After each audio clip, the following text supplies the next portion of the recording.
Évangile de Jésus-Christ selon saint Jean, chapitre 2, versets 13 à 22.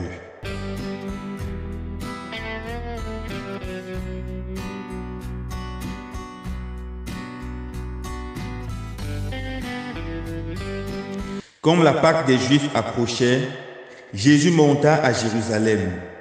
Il trouva installés dans le temple les marchands de bœufs, de brebis et de colombes, et les changeurs.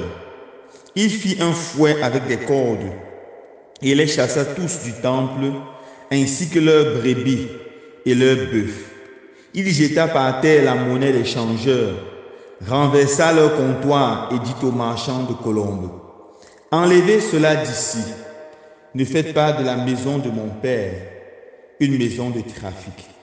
Ses disciples se rappelèrent cette parole de l'Écriture: L'amour de ta maison fera mon tourment. Les Juifs l'interpellèrent: Quel signe peux-tu nous donner pour justifier ce que tu fais là? Jésus leur répondit: Détruisez ce temple et en 3 jours je le relèverai. Les Juifs lui répliquèrent: Il a fallu 46 ans pour bâtir ce temple, et toi, en 3 jours, tu le relèverais? Mais le temple dont il parlait, c'était son corps. Ainsi, quand il ressuscita d'entre les morts, ses disciples se rappelèrent qu'il avait dit cela et crurent aux prophéties de l'Écriture et à la parole que Jésus avait dite. Acclamons la parole de Dieu. Louange à toi, Seigneur Jésus.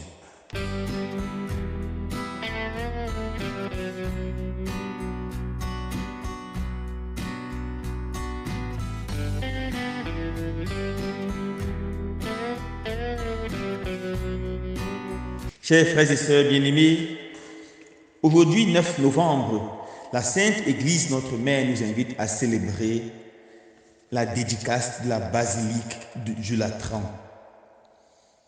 La basilique du Latran est l'une des 4 basiliques majeures qui se retrouvent dans la ville de Rome, à côté de la basilique Saint-Pierre, la basilique Saint-Paul hors des murs et la basilique Sainte-Marie majeure. Après la mort de Jésus, les chrétiens ont été violemment persécutés pendant environ 3 siècles. C'est pendant les années 300 que Constantin se convertit. Et à l'année 313, il va offrir son grand palais construit sur la montagne du Latran au pape. Le pape recevra cela, elle sera dédiée en l'année 320 et consacrée à 2 apôtres, à 2 grands saints, Saint Jean l'Évangéliste et Saint Jean l'apôtre, Saint Jean l'évangéliste et Saint Jean Baptiste. C'est pour ça qu'elle porte le nom de la basilique Saint Jean du Latran. La basilique Saint Jean du Latran est la mère de toutes les églises catholiques au monde. C'est la cathédrale de Rome, c'est la cathédrale du pape. Le pape, en tant que pasteur de l'église universelle, célèbre à la basilique Saint-Pierre, mais en tant qu'évêque de Rome, il célèbre à la basilique Saint-Jean du Latran. En célébrant cette fête, nous célébrons la fête de toutes les églises. Et nous nous rappelons ce que Jésus dit dans l'Évangile. L'église doit être une maison de prière et non un lieu de commerce. Le zèle pour l'église doit déborder dans le cœur de tous les fidèles.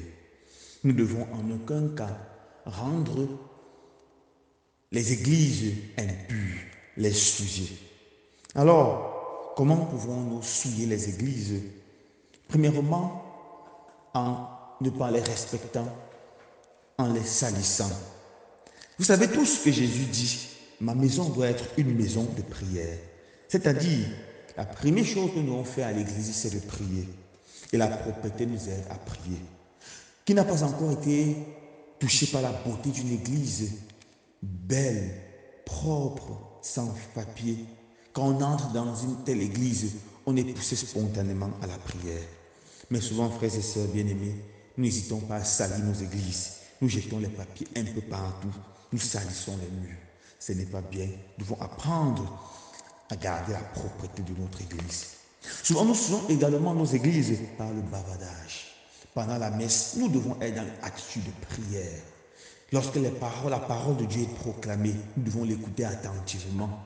Lorsque l'Eucharistie est célébrée, nous devons vivre avec dévotion et participer de façon active et non pas bavarder avec nos voisins, nos voisines, souvent des sujets mondains qui n'ont rien à voir avec la parole de Dieu. Nous devons apprendre à maîtriser notre langue pour pouvoir ne pas souiller la maison du Seigneur.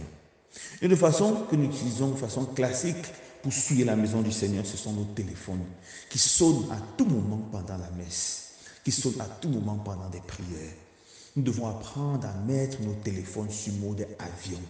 Je ne dis pas simplement au vibreur, mais sur mode avion. Parce que notre aberration, mes frères et sœurs bien-aimés, c'est que pendant que la messe est en train de se dérouler, pendant que le prêtre prêche ou pendant que l'Eucharistie est célébré, nous sommes en train d'envoyer les messages à gauche et à droite, à nos amis, à nos copains, à nos copines. Souvent, nous sommes en train de jouer au game, aux jeux vidéo dans le téléphone.